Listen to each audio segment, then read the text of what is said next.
Good evening, I'm Dennis Ward. Welcome to APTN National News Weekend.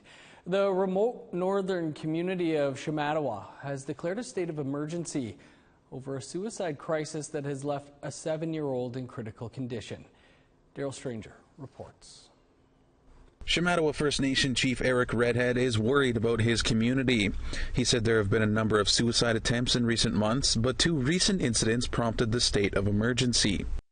One of the reasons why we're calling on additional supports is our health team at the local level is actually, they're fatigued. We've had multiple deaths, natural deaths in the community that affected the health staff and really the entire community. That overlapping grief for our service providers at the local level, it's just overwhelming.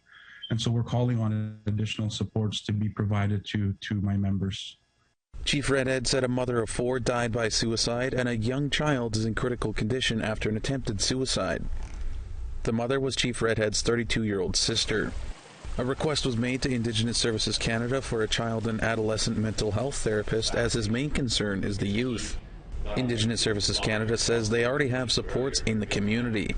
Quote, ISC will assist the community with securing child and adolescent expertise, and has also confirmed that Jordan's principal therapist and a non-insured health benefits therapist are present in the community to provide support during this difficult time. MKO Grand Chief Garrison Satie believes the pandemic has exposed gaps within First Nations communities, including suicide. This is not addressed. It will only escalate, and the situation is critical. And throughout this year, the pandemic has exposed the gaps that exist in our First Nations, and mental and emotional health is an area that we really need to address, because the youth in our communities are suffering and they have nowhere or no one to reach out to. Daryl Stranger, APTN National News, Winnipeg. Meanwhile, residents from one of the most remote First Nations in Manitoba are renewing their calls for a grocery store after people fell through the ice this spring attempting to get the ice to the isolated store. Brittany Hobson has more. This cell phone video taken last week shows a group of people in Wasagamack First Nation attempting to push a boat across a dangerous ice breakup in the remote community. The group was coming back from the community's northern store. The grocery store is located on a small island away from Wasagamack's mainland. Last week, about 5 people went through the ice crossing the lake, according to resident Marcel Moniez. Why are we trying to risk our lives just to get a butter and milk? Moniez estimates the walk from the mainland to the store is about 10 minutes. He documented some residents' attempts to cross and even saw one member go through. I seen him walking across and all of a sudden he just fell right through. Jeez. And you can't even do nothing. You're way out here and he's way over there. It's really ridiculous. Wasagamack is located in the Island Lake region of the province, about 600 kilometers northeast of Winnipeg. The nation is only accessible by winter roads or by boat from a neighboring community. Come spring and fall, residents take their chances crossing the lake to get to the store. You have your vehicle, and then you'll have your snowmobile. Then you start to walk, and then that's when it starts to get scary. The store has been at that location for decades.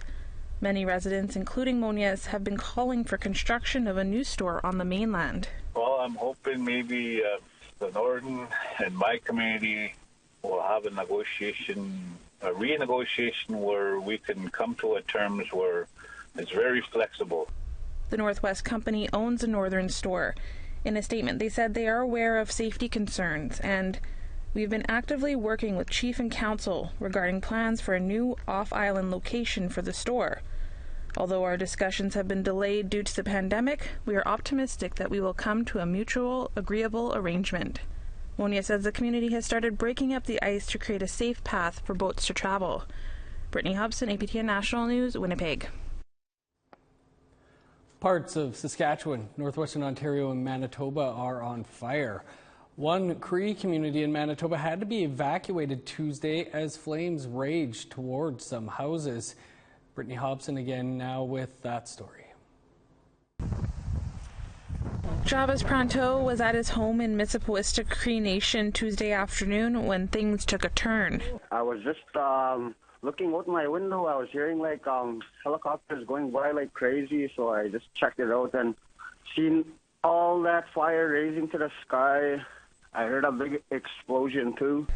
The forest fire reached the community located about 400 kilometers north of Winnipeg. Residents from an area called Beardy's Point had to be evacuated out of MCN. Pronto's family was one of them. Before he left, he took some videos of the fire and water bombers in the area. It was really hot, yes.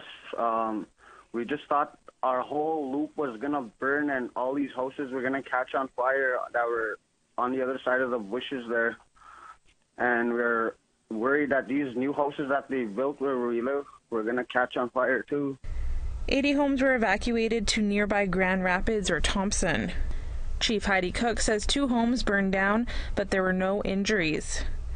A firefighting team from Grand Rapids, along with Manitoba Hydro and a specialty team from the RCMP, were brought in to help contain the fire. They watched the fire all night. They put out 23 hot spots overnight, 10 flare-ups, and this morning they said that the area is safe for people to come home. Cook says most of the residents have returned home except for any with chronic health issues or asthma due to the smoke. She added 8 people are affected by the homes lost. The community is working to provide shelter for them. I'm just grateful that everyone was okay and grateful that we have such amazing people to do the job that needed to be done. Wildfire danger levels remain high in the province. There are roughly 30 active fires, with 9 of them being classified as out of control. No other communities have had to be evacuated yet, but there are fires near Lake St. Martin and Dauphin River First Nation. There are also communities dealing with the high smoke levels from the fires. Brittany Hobson, APTN National News, Winnipeg. An investment by the federal government into a new type of nuclear reactor is stirring up criticism.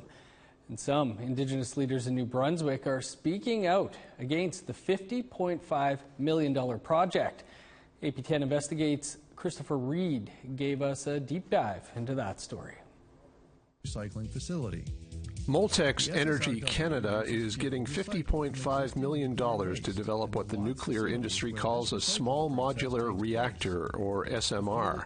The federal government has taken a shine to the idea of nuclear reactors that would generate less than 300 megawatts of electricity, and the government is pushing for SMRs to be developed and deployed to power northern communities and remote industrial operations, as part of the plan to get Canada to net zero carbon emissions. Well, I don't feel very good about it, to be honest. Hugh Echaquan is chief of Passamaquoddy Nation at Skutnik. Passamaquoddy Traditional Territory includes New Brunswick Power's Point Lepreau nuclear generating station, where Moltex has been contracted to develop its SMR. You paid that money. If you pay tax on anything in this country, you've just made a donation to Moltex. If you're not concerned about $50 million being turned over to a corporation for a technology that does not exist, I hope you heard me correctly on that. Echaquan says New Brunswick Power has presented information to him about what they are doing at Point Lepreau, but he says he's unlikely to ever give the SMR project his approval. Until I can have an assurance that the impact on the future is zero. I don't want 200 years. 200 years is still 7 generations. I want zero impact. Wallastock Grand Council Chief Ron Tremblay has similar concerns and issued a resolution in March calling for nuclear development at Point Lepreau and elsewhere to cease.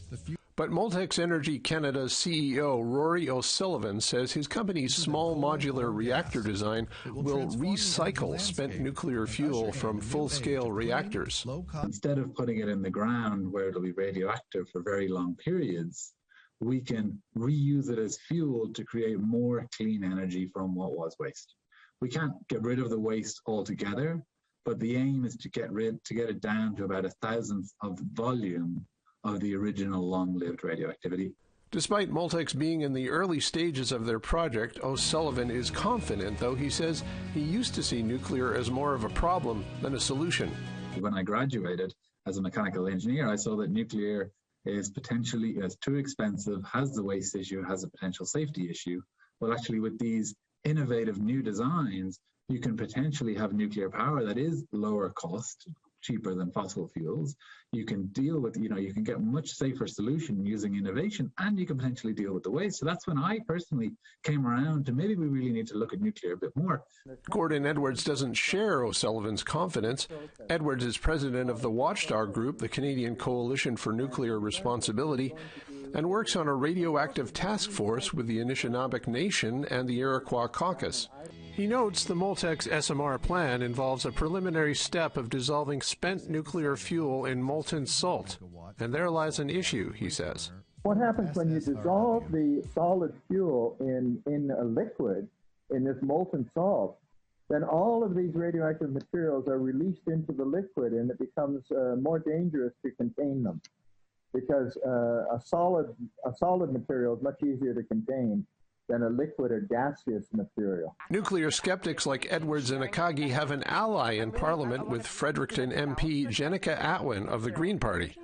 Atwin is also speaking out against the planned SMR project at Point Lepreau.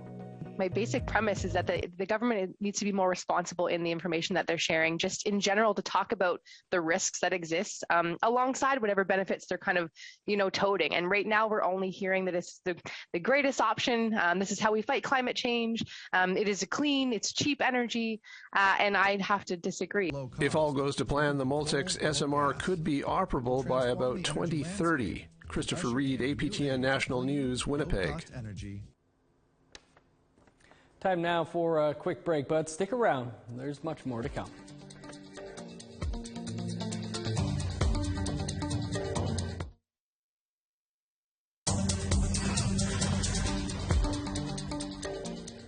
Welcome back. Most media outlets in Quebec were still buzzing about Premier Francois Legault's announcement earlier this week about gradually lifting the province's COVID restrictions. But our Lindsay Richardson has been keeping an ear to the ground to keep tabs on the Echaquan Commission, looking into the death of Joyce Echaquan, the Atikamekw mother who live-streamed her hospital staff hurling insults at her shortly before she died. We spoke to Lindsay earlier from our Montreal bureau. Lindsay, thanks for being with us. Lots of info to unpack here. What's it like trying to keep up? Well, Dennis, there are two real considerations to have here. On a personal level, 8 months have passed since Joyce Echaquan died, but this is still a very raw memory for the people that it touches directly. So listening to them revisit the night she died, revisit how she, was really a sunny presence in their lives prior to that night is difficult. But on the other hand, as a journalist, there's a lot of technical considerations to have here. And if we compare it to other commissions we've seen in Quebec, it's not as accessible as we would have hoped. The testimony is not the recordings of the testimony are not accessible after the fact. There are no transcripts available. There's no simultaneous translation from French to English. And not only that, a lot of the information that's being presented is protected by not one but two separate publication bans. So it's easy to understand that there is an intense public interest in this case, and people want analysis and up to the moment, updates about what's being said and by whom.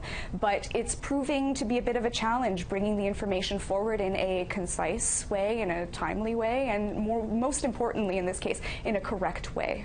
Absolutely. Well, that said, we're hearing that there was some big drama in the courtroom today. Yeah, so the first week of testimony, we heard from the family, about what happened, how Joyce was brought to hospital, what were they informed of, after the fact. And this week we moved to the medical perspective, so hearing from the healthcare workers at Joliet Hospital. And today in particular, we heard from the nurse who is seen in the video that Joyce live streamed to Facebook, the one who picked up the phone and who stopped the recording and deleted it out of a panic. So she testified today, very emotional, emotional, really wanted to get across the fact that she is contrite about what happened. She blames the environment at the hospital, obviously the stress of the pandemic, and says that she essentially blacked out. She didn't realize what she was saying in the moment until she saw the video after the fact. So that's one segment of drama from this morning. And after that testimony, a lawyer actually asked for a private audience with the coroner. And about 5 to 10 minutes later, the coroner announced to the open courtroom that the healthcare workers who have testified so far in open court, their names protected by a publication ban, are still receiving death threats, and death threats serious enough that the provincial police are actually now investigating them. So if you can imagine, this is just a snapshot of one day in this commission that's been going on for almost 7 and still is going to go on for another 2 weeks. So a lot of curveballs to account for. Absolutely. Lindsay, have we learned anything new about Joyce in this process? So, Dennis, it's really interesting. What we're dealing with right now are actually dueling portraits of Joyce. So in the first week, we heard about Joyce described as the mother of a community, the mother of 7 children, the love of Carole Dubé's life, really the light of her community and a representation of the Atikamekw Nation as a whole. And then here this week, we're learning more about Joyce as a hospital patient. So Joyce, who had quite a few what we call comorbidities, so extensive heart problems, type 2 diabetes, and most importantly, it was discussed this week that she may have had a narcotics dependency that would have kicked off with a doctor's prescription at some point in the recent past. So the healthcare workers who testify claim that Joyce was agitated from the start when she arrived at the hospital, that she was demanding morphine, and that's actually a direct contrast to what we heard at the beginning, the rumors that she was allergic to morphine and may have been injected purposely.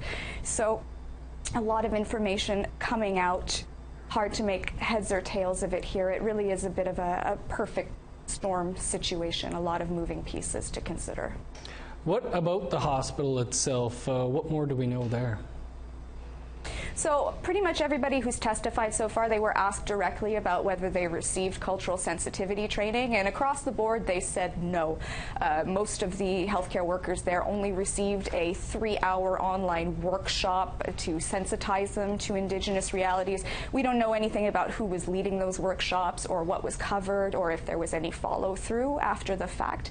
So hopefully the situation is going to change. Shortly after Joyce died, Minister of Indigenous Affairs actually announced a big financial investment in this area, mandating cultural sensitivity training for healthcare workers at Joliet or in communities serving the Atikamekw Nation. Again, we don't know much about who is going to be leading those or what the follow-through is going to be, but the impression we get is that these nurses are dealing with a high volume of patients, they're understaffed, they're stressed, and in the words of the nurse who testified today, at times they're forced to work like slaves, and they believe this contributed to the care that Joyce received. Part of the inquiry's focus is getting answers, but what kinds of questions are coming up as it plays out?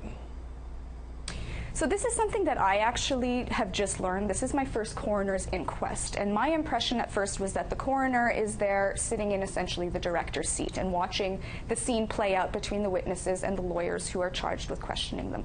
I did not know that she can cut in and essentially ask questions herself and try to fill in informational gaps as she identifies them. So this is called an enquête, so translated to investigation. So it's an investigation in an investigation. This has happened twice in the last week. It happened on Monday after hearing from both the emergency room doctor and the gastroenterologist who cared for Joyce, and came out that there's essentially a 2-hour chunk of time where it's unclear which doctor or medical service was responsible for her care. So Gehan Kamel, the coroner, put out an appeal to Joliet Hospital. She wants all of the records that state very clearly the chain of care in Joyce's case. And then again today, she came out and reacted to this continuous narrative about Joyce seeking morphine. She wants a year's worth of Joyce's hospital charts, and she wants hard evidence and hard notes that indicate that Joyce presented at hospital to seek medication. And she also made the distinction that it's very different when a patient goes to hospital seeking care for pain and is given a prescription for medication, and when a patient shows up in withdrawal or in alleged withdrawal demanding medication. So as things kind of unfold, we're seeing contradictions, but for the most part the coroner seems to be on the ball, making sure that everything is laid out in as clear of a fashion as possible. Lindsay, lots going on here. We'll have to leave it there, but appreciate your coverage of this and filling us in on it today. Thanks for having me, Dennis. And you can find much more Lindsay's reporting on this on our website, aptnnews.ca. Time for us to step aside for another quick break. When we return, relearning the art of tanning a moose hide. Stay with us.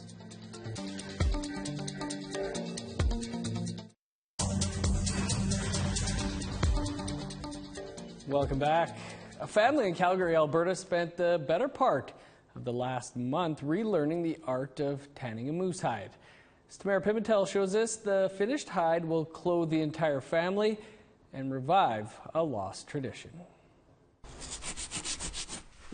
Edith Giroux Mack hasn't done this since she was 5 years old, but when her son Lucas Giroux took down his first moose, he saved the hide to work on as a family project. I left home when I was 15, so I never ever got a chance to work with my mom on hides, but this is a project I decided to take on for the sake of my son and, you know, my new grandchild. Lucas and his girlfriend are expecting their first child in June, so Edith traveled to Calgary from Fort Resolution in the Northwest Territories to relearn this skill with her son so he can pass it on to his future daughter. I just want to, you know, try to revive our culture. This has been soaking like for 5 days. I'm taking advice from my aunties. They're just giving me instruction through the telephone, so it's a challenge. My mom's always been a hardworking woman. You know, she's just proving that she's still got it, I guess, and able to do these sort of things that she's carried on from her childhood. And of course, me absorbing what I can during the process in terms of helping her set it up, in terms of helping scrape it and cut some of the hair off, and working into getting it positioned on the tanning rack, and it's been a good experience for sure. An experience that Edith's nieces, nephews, and grandchildren also took part in for the first time. And after a month of scraping, soaking, and stretching, the hide is ready for its first smoke. I feel a sense of accomplishment. Another week and I'm done. You know, ring it and then smoke it both sides. And then after that, I'll just soak it one last time and it's done. I'm actually proud of myself. The moose hair has been saved for tufting, and the hide, it'll provide clothing for the family, including the soon-to-be new addition. I did a lot of the other work. I took down the moose, I gutted the moose, I skinned the moose, I butchered the moose, and you know, getting my mom to come in and do the tanning, the hide part was something that was, you know, tried to keep traditional, and she wanted to do something nice for me, something to give me a token to carry for the rest of my life. Tamara Pimentel, APTN National News, Calgary. Fantastic story, and that's where we're going to leave it. That's all the time we have for your APTN National News this weekend. For news anytime, you can visit our website, aptnnews.ca. I'm Dennis Ward. Thanks for tuning in. Enjoy the rest of your weekend.